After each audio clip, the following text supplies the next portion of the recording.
Hello everyone. So I'm trying to react in today. I don't really know if it will work or not, but if it does, yeah. So let's start. Historical myths that turned out to be true. Viking soul swords. Despite That what used to movies and video exist. games may lead you to believe, we all know that defeating your enemies with a sword will not inherently make your sword stronger. True, Or will it? true. Hey, Bro Sauce, Brody here. And in today's video, we're discussing soul swords. Mm-hmm. Okay, fake beard and glasses aside, let's discuss what's going on here. For starters, the term soul swords is not historic or scientific. It's just a word I'm using to describe the phenomenon at play. Regardless, back in the early Iron Age in Scandinavia, right before the age of the That's where Scandinavia was. I always thought it was just mostly Finland. Huh. Vikings, Scandinavian warriors had one big issue. Their weapons sucked, specifically the iron ones. And the biggest reason for that was because during this early iron era, a majority of the iron collected by the Scandinavians was bog iron. Bog iron is formed by bacteria in bogs that is oxidizing trace amounts of iron to gain energy. And in doing so, it would naturally concentrate the iron, and this concentration would actually allow it to be collected and then later smithed. Now, for me, this is super interesting because I had no idea that there was an organic way of farming iron without mining it. But for the Scandinavians, it wasn't so interesting or even beneficial. And that's because while bog iron was convenient, it was not strong. Bog Technically, when you think about it, you can just start farming a bunch of bacteria with some iron in it. iron, unsurprisingly, is very impure, and for that reason, soft when forged, meaning that the Scandinavians definitely had a disadvantage in battle. And the Scandinavians definitely weren't strangers to battle, but that's a different Mm-hmm. story. Now, the Scandinavians knew that there was a serious issue with their metal, but they didn't Mm-hmm. have a solution until Oh, they womp realized that womp. they were not using one of their most plentiful resources, the body of their enemies. Wait, what? And that's Wait, not a joke. what? Scandinavian blacksmiths theorized that potentially incorporating the bones of their dead enemies, or any dead person for that matter, could potentially transfer the spirit of that dead Well, that got dark. That got dark really quickly. individual into that blade, causing it to be stronger and more durable. And this is where things get a bit interesting, because during this Scandinavian Viking time, they very much so believed that this process was in fact strengthening their swords. However, as history went on, there was a large gap of time between then and now where people simply believed that this was more of a folk tale or potentially symbolic, and not Womp really womp. any true benefit to the sword. But interestingly, in recent years, it was actually discovered that no, the Vikings were onto something, although not in the way that they intended. You see, while the Scandinavians and Vikings were using the bones of their enemies, Mm-hmm. ancestors, and animals to Mm-hmm. spiritually fuse them to their swords to increase Mm-hmm. its power, in Mm-hmm. reality, what they were doing was actually creating a rudimentary form of steel. And the reason By collecting the bones of a human being to yeah, wait, okay, please explain. for this is because the bones that they were using contained carbon. Like all Uh-huh. organic matter, carbon is present, and bones are no exception for that rule, which is why when bones were introduced into the forging process of these swords and weapons, the Uh-huh. bog iron was literally being turned into an organic alloy due to this introduction of bones. Which Uh-huh. Technically we have a lot of bodies that people just leave out there. We can literally start making steel. Or maybe I'm just thinking about it in the wrong way, but we can start making steel by the bones of people. Because like we have a lot of bodies out there that people don't use.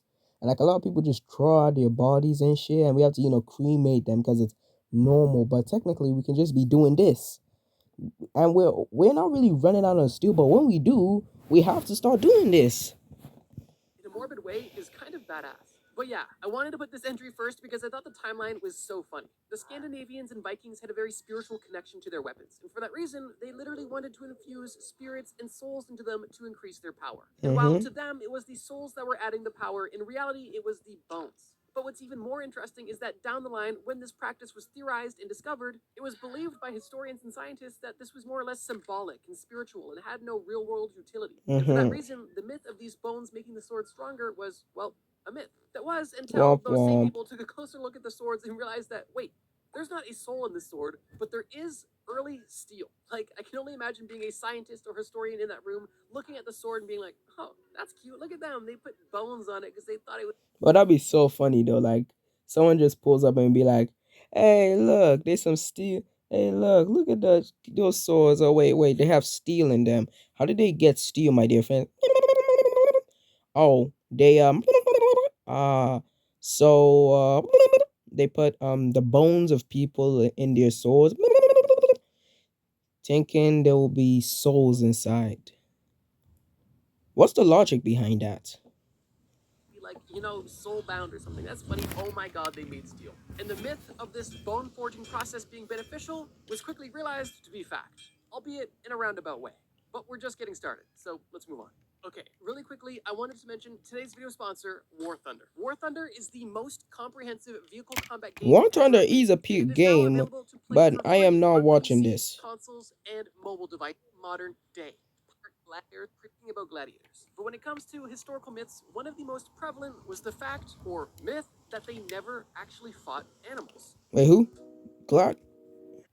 Gladiatorial games is a rabbit hole in itself, simply because there was so much variety in the types of games that were happening. Some more unfair than others, and some didn't even involve gladiators in the first place. Wait, what? For example, in the Roman Colosseum, it wasn't necessarily uncommon for criminals to be subject not to death, but to a fight in the Colosseum against another criminal to the death. Meaning that while it wasn't a death sentence, there was a likely chance that you would die. On top of this ancient version of bum fights, there was also literal naval battles that would take place in the Colosseum. Yeah, That's nice. literally flood the place and have boats in there, which is just badass. And Wait, here's a good question. Did they have to like seal off all the gates or something to keep the water inside from not floating out? But like, how exactly did they do that?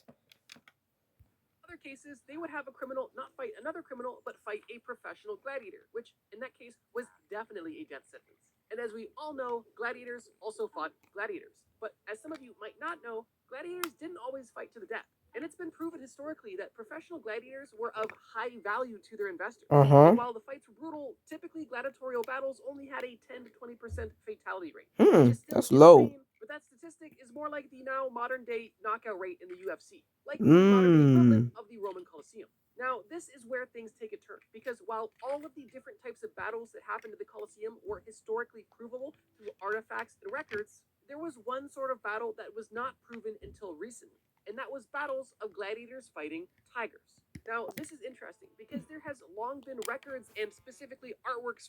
Wait, how did they get tigers? I swear that like tigers came from like where like around India and the U and not the UK. The India and what's this other place? China and Asia and like and Rome only spanned out the entire of Europe. Where the hell did they even get tigers from? Of gladiators depicted fighting big cats, specifically lions or tigers. But interestingly, there was never any historical evidence found of these matches actually happening. Which is why, for that reason, it was theorized that these artworks were more or less symbolic, showing the strength and the fearlessness of these gladiators, rather than them actually fighting lions and tigers. Because, well, how would you even do that in the first place? But when you remember that you're discussing people that literally fit boats into the Colosseum, it's not hard to imagine they would find a way to get tigers involved as well. Although, I guess that thought wasn't in the mind of historians and archaeologists at the time, because while I'm sure they thought it was possible, they had no evidence to back up this claim. That was until recently. And when I say recently, like I mean recently. The first article published proving the existence of human bones with animal bite marks in the Colosseum was published in 2025. Although in this article, it is that's really early. Were collected in the early 2000s. Unsurprisingly, the publishing of this article was significant because for the first time ever, we had genuine proof of animals fighting gladiators in the Colosseum, which is kind of surprising considering how much art there was depicting it. But I guess if this was so rare and so special back then, it's not hard to imagine why there would be so much art about it, because, well, it was significant. Just think about it in a modern context. Nobody takes pictures of regular stuff, you only take pictures of important or significant things. Regardless, yeah, for the longest time, it was believed that while gladiators and the whole gladiatorial games in the Colosseum were interesting and, well, diverse, up until very recently, there was no proof that they were fighting lions or any big animals. That was until last year when it was proven, because they found a skeleton of a likely 20-year-old man with a tooth mark in his skull and pelvis. And this tooth mark, poor guy's skull and his pelvis. Damn, that thing was really biting on his ass. Poor guy, poor guy. Archaeologist is unmistakably the tooth mark of either a tiger or a lion. Once again, making a historic myth. Oh, bro, how did that not break his pelvis? Gorilla. If I were to describe a mythical creature to you that was tall, who's that Pokemon? Hairy, muscular, and had big teeth, what would you assume I was talking about? Maybe Bigfoot? Maybe Sasquatch? Maybe even a woolly mammoth? But what if I were to tell you that the mythical creature I was describing was actually a gorilla? A That's right. gorilla. Up until surprisingly recently, the concept of a gorilla in the Western world was not something of fact, and it was believed that stories of gorillas were folk tales, describing some sort of mythical creature. And while gorillas are definitely mythical in their own regard, they themselves also prove that sometimes fact is stranger than fiction. Let me explain. Yeah, that sounds like some Now, old gay it's shit important to to note me. that gorillas obviously were known to people who lived around them. Anybody who lived in the area where gorillas were native were not shocked by them existing. They were simply a creature in their habitat. They were neighbors, essentially. Yo, imagine just coming out of your house and dabbing up a gorilla. You'd be like, "What's good, mate?" Yeah, yeah, you get the gist of it. Although in the Western world, gorillas were something that could not even be fathomed, which is once again why they were presumed to be mythical rather than potentially something unseen. One of the earliest recorded accounts of somebody from the Western world describing a gorilla come from an English traveler named Andrew Battle. He lived from 1565 to 1514. And his story is, well, interesting to say the least, but that's a topic for another video. A strange adventure of Andrew Bettel. A strange adventure of Andrew Bettel of Lens in Essex, sent by the Portuguese prisoner to Angola, who lives there and the adjoining regions near 18 years. 18 years. Bro was alive for 18 years. Damn. I'm getting hot. During his travels, Andrew ran into a rather interesting creature that he called Pongo. And the mention of this Pongo creature is, as I stated, one of the first ever recorded mentions of the existence of the gorilla. This is an actual quote from Andrew Battle describing the Pongo creature. This Pongo is in all proportion like a man, but he is more like a giant in stature than a man, for he is tall and hath a man's face, hollowed eyes, and long hair upon his brows. His face and ears are without hair, and his hands also. His body is full of hair, but not thick, and it is a Danish color. He goeth a ways upon his legs, and carries his hands clasped on the nape of the neck. When he goeth upon the ground, they go many together, and kill many that trail in the woods. What do you mean by you mean kill many who? Never mind. Those Pongo are never taken alive, because they are so strong that 10 men cannot hold one of them. That description, albeit long, is interesting. Albeit long, nigga. Why you sound like that? Potentially reputable source. It's interesting that even this was written off. Although with no point of reference and this guy literally being held in captivity in Africa, it's potentially reasonable to assume he either hallucinated something or saw something he really didn't, or, well, who knows. Regardless, this account from the early 1600s was the first and really last for a very long time. Which brings us all the way to the 1800s. That's right, over 200 years of gorillas being, well, misunderstood and assumed to be mythology. That was until physician and naturalist Thomas Savage obtained several gorilla bones, including skulls. And with Wait, hold on. Let me see that real quick. 1800s. That's right, over 200 years of gorillas being, well, misunderstood and assumed to be mythology. That was until physician and naturalist Thomas Savage obtained several. So their ribs are wider than ours. Their pelvis is bigger. Their hands are longer. Their legs are shorter. Their skull is bigger. I feel like as if I can just punch them right there, but like I guess it's different. Bones, including skulls. And with these new discoveries, he wrote his first formal description of this newly discovered animal known as a gorilla. The gorilla. Now, Thomas Savage was actually a wealthy physician from America. He went to Yale Medical School and received his degree in 1833. And interestingly, in 1836, he even became a priest as well. So this man was busy. And because this man was both a priest and a doctor, he was sent as a medical missionary to Africa, specifically Liberia. And it was during his time in Liberia where he was able to acquire the skull and bones of the species that at the time was gorilla. unknown. That was until Gorilla. he gave it the name that is, well, now famous. Yo, imagine this. Specifically Liberia. And it was during his time in Liberia where he was able to acquire the skull and bone. They were talking about 100 men versus one gorilla. Look at that gorilla. Look at a man. Look at those arms. He's gonna snap my arm in half. and destroy my pelvis with one kick, I'm not sure I'm surviving. You think you can headbutt that? Nigga, your skull is the one that's gonna be broken. Of the species that at the time was unknown. That was until he gave it the name that is, well, now famous. Now, the story doesn't end there because we still don't know everything about it, and there is still no, well, visitation of gorillas from experts. Gorilla. Although I do use that term a bit lightly. Introducing Paul DeChilou, and he is I don't a care. French-American traveler and zoologist, and he is famous for being the first Westerner to confirm the existence of gorillas. Gorilla. Paul, similar to Thomas, spent time in Africa. Although Paul spent time in Africa slightly after Thomas, and what he did was vastly different. Gorilla. Paul was not collecting bones in Africa, he was actively killing and sending gorilla bodies back to Europe, and was also actively trying to capture baby gorillas, although Oh unsuccessful. hell Paul no. wasn't doing this out of the Oh goodness of his heart, hell however, no. and he was actively selling gorilla bodies to the Natural History Museum in London. Nah. I ain't gonna let this shit slide. Killing gorillas. Man, what did those niggas do to you? They're just chill guys. They're like the chillest creatures you can ever find. Chimpanzees, on the other hand, fuck them. But gorillas are actually one of the chillest guys you can ever find, bro. Chillest animals. I kept on saying guys.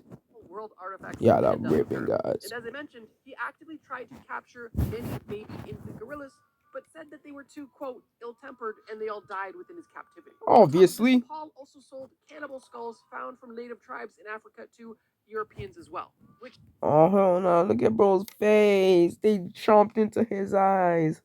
Oh hell no, bro. Bro, that's how the muscle be looking after I broke it and drunk out all its muscle, bro.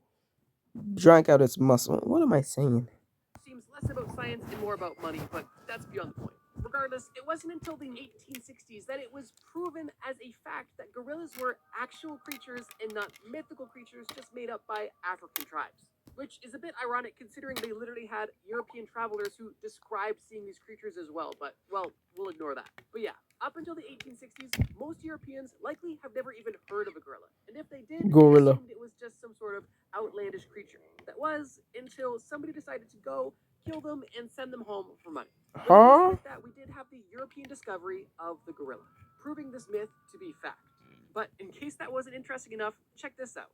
At least in a European context, the discovery of dinosaurs just slightly predates the discovery of gorillas.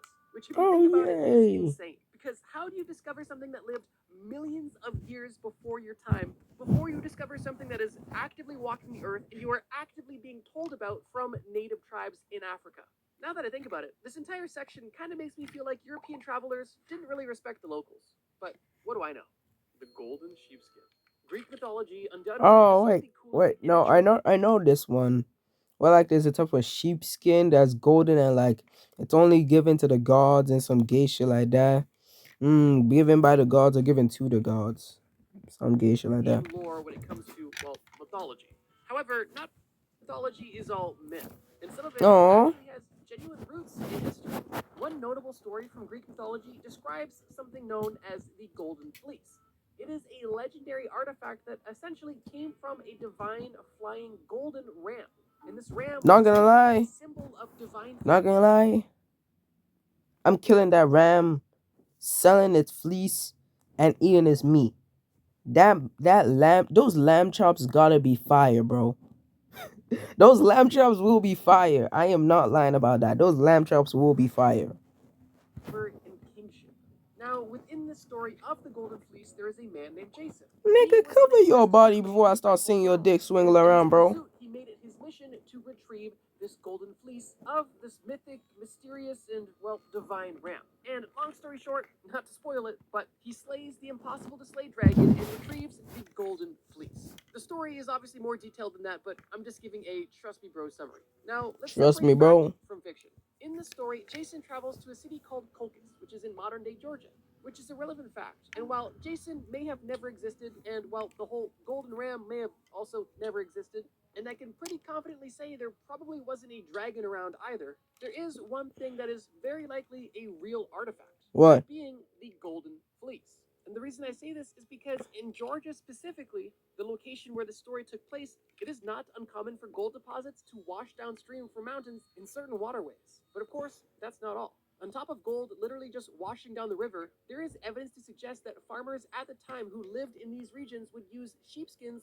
from their animals to collect these gold nuggets Ah, that's heading down the smart. river, That's doing smart. essentially an early version of gold prospecting. That's But this is where smart. things get interesting, because although people are still doing this in modern day Georgia, it is believed that this tradition has been passed down through thousands of years, meaning That's that it is nice. more likely than not that during the time of the story of the Great Fleece, people were using sheepskins to collect gold, literally creating their own golden fleece, leading some historians and experts to believe that this practice and this artifact wasn't just pure myth and actually had a strong basis in, well, reality. And while this artifact Yay. alone may be the only piece of fact from the mythology, it's still interesting to see that even some of the largest mythological stories still have a kernel of truth. And it's also cool to kind of imagine the first person who saw, a sheep pelt drying out with some gold on it to be so inspired that they write some crazy lore Or hold around on, bro. Be like, yo, my homie, what you doing?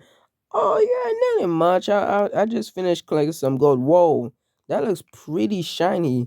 Can I hold it? Yeah, sure, no problem. And a homeboy be like, do you know what? This inspires me. I'm gonna make a story about a nigga who finds a golden fleece, from a mythical lamb. Yo, can I have them lamb chops? They's gotta be fire. I am not. I am still bringing that up. ground. This is kind of the equivalent of somebody just seeing a stick poking out of the ground and then writing Star Wars. The Puakai.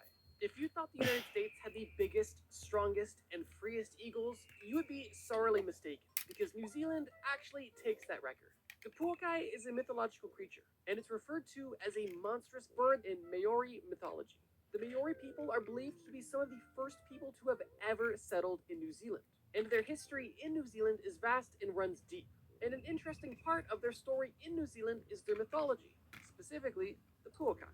You see, in Maori mythology, the Puakai is a bird that is so massive and so strong that it could pick up and kill a man with ease. And for that reason, this was a Fun. mythological creature that was terrifying and definitely not something to mess with. It was typically seen or used as a cautionary tale, but also sometimes as a symbol of strength. It is believed that the Maori people arrived in New Zealand sometime around the 1400s. And from the 1400s to the mid 1700s, the Maori people remained uncontacted in New Zealand until they gained contact with European travelers in the late 1700s. Hey, what's good, my Prior to the homie? Maoris' contact with the Europeans, they did not have a formal writing system, which means that they relied on oral storytelling to have some sort of record of their people's history, which is a big reason why they had so much lore and such cool stories. But obviously, when a majority of your historical records come from oral accounts, you're basically playing a big game of telephone, and it's hard to tell fact from fiction. And such is the case with the Puakai, because for many, the existence of the Puakai seems, well, too crazy to be true, not only to the Europeans, but also to younger Maori generations. Regardless, that didn't stop the Maori people from continuing the traditions and telling the story of the Puakai. But that doesn't mean that they never existed. Enter the Haast eagle. You see, the You mean Haast the eagle is an extinct Haast? species of eagle that lives You mean the extinct? specifically in New Zealand at the exact same place where the Maori people live. Wait, the Interestingly as well, the Haast eagle is also the largest known eagle to have ever existed. Such cool sense of the so yeah, where they the are Maori definitely people extinct. lived. Interestingly as well, the Haast eagle is also the largest known eagle to have ever existed. And it's believed that they weighed anywhere from 22 to 40 pounds and preyed almost exclusively on a bird named moa, which is essentially just an extinct 500-pound variant of the modern day ostrich. Yay! By researchers that the That Haast gotta taste eagle good. got to the size it did because it had no natural predators and had seemingly an endless amount of prey, allowing it to evolve and grow uninterrupted. That was until some people came to the island of New Zealand, specifically the Maori people. You see, it's believed that the Haast eagle officially went extinct in 1445, and experts say they went extinct because after the Maori people reached the island of New Zealand only years prior, they were able to hunt the Mao bird to extinction. Oh my god, bro, we just love massacring people. I mean, tins. After its entire food supply was shut off. And this is really where things get interesting, because if you remember, the Puakai, as described by the Maori people, is a large, monstrous bird that can easily pick up and kill a human man. And as we know, the Haast eagle lived in the same place as the Maori people for a short amount of time, as well as the fact that the Haast eagle also preyed on animals that were literally 500 pounds, meaning that if they could take on that flightless bird, they could probably take on a human, or at least a child at that. And considering the fact that the Maori people were literally devastating the Haast Eagles' food supply, it's not hard to imagine that the Haast Eagles could either be desperate or just straight up mad that these newfound humans in their ecosystem are messing everything Bro, up. we know how to Potentially rage triggering bait some Haast creatures. Eagle We attacks really or know how to Puakai rage attacks. bait And while creatures. for hundreds of years the story of the Puakai may have seemed like mythology to the Maori people and the Europeans they encountered, when the existence of the Haast Eagle was discovered in 1871, the dots were slowly connected, and it was eventually revealed that the Puakai was not any sort of mythical creature. It was very much so real, but unfortunately never lived long enough to tell its side of the story. Speaking of telling stories, if you like the way I tell stories and want to see more cool stories every single Friday, feel free to be a bro and Yes, subscribe. yes. Subscribe to this guy. He makes some peak shows. He makes some peak stuff.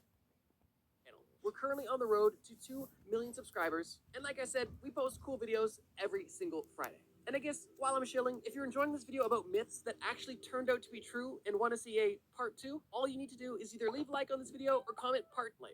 You know, the protective layer that is literally protecting everybody watching this video right now from the harmful radiation of the sun and space. And while the ozone layer is definitely the goat of protecting us from harmful space rays, it actually existed in mythology far before it existed in the scientific world. You see, the ozone layer was officially discovered in 1913 by French physicists Charles Fabry and Henry Boyson. And that discovery was significant. But what if I told you that not just 100 years ago, but thousands of years ago, the concept of an ozone layer was already theorized by the and Greeks, well-established the Greeks in or the world Romans, of mythology. Greeks or That the means, Romans. like Norse mythology, like Ah, Greek Norse mythology, like Scandinavian I was mythology, correct. runs deep. But one interesting part of Norse mythology I wanted to focus in on is known as Svalin. And in Norse mythology, Svalin is literally a legendary shield that stands in front of the earth and the sun, and its sole purpose is to protect the world from overheating. It's believed that the myth of Svalin dates back all the way to the Bronze Age. And interestingly, the word Svalin itself is actually a translation for the word cold or chill, meaning that Svalin was literally a chill guy. Jokes aside, there's not much known about where this mythology actually stemmed from, although it's interesting how, well, accurate it actually was. Now, whether or not this Nordic mythology from the Bronze Age was actually onto something, or it was just, well, sheer coincidence, the similarities are glaring, which is why I wanted to add it for that reason. Because obviously the definition of Svalin is strictly mythical, the concept of what Svalin represents is definitely not mythical, very much so reality. That makes sense. That makes While sense. it took until 1913 for physicists to discover the ozone layer, for Nordic storytellers, they were able to theorize the ozone layer with no proof before they ever even discovered iron. That's pretty cool. And that's also the end of this video. If you guys enjoyed this video about myths that actually turned...